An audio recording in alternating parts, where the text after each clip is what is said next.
হ্যাঁ, তুমি কি করছো? হ্যাঁ, কি করছো? আলু পোস্ত তাই করছি। দেখি। আলু পোস্ত ওয়াও, হয়ে গেল, ঢ্যাঁড়সের ঝাল হলো। হয়ে গেছে।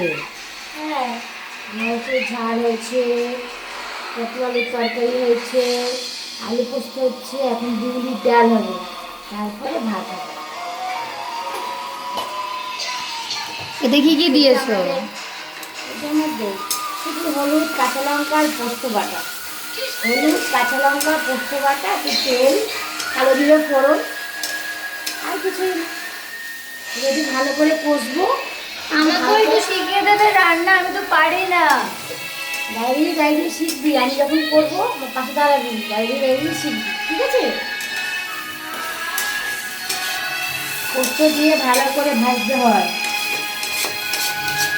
তেলে কালো জিরে ফোড়ন দিবি, তেল গরম হবে, কালো জিরে ফোড়ন দিবি, তারপরে আলু দিবি, তারপর আলুটা ভালো করে ভাজবি, তারপরে পোস্ত, কাঁচা লঙ্কা একসাথে বেটে ভালো করে পোস্তটা কষতে হবে।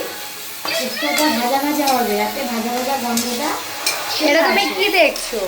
এটা একটা সিরিয়াল হচ্ছে। সিরিয়াল দেখে দেখে বানাচ্ছে? আজকে পোস্ত তরকারি রান্না করছি। বাহ বাহ। আর এগুলো কি সাজিয়ে রেখেছো? হ্যাঁ?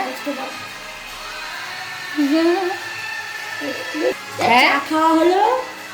এটা হচ্ছে একটু পোস্ত বাটা রেখে দিয়েছি, একটা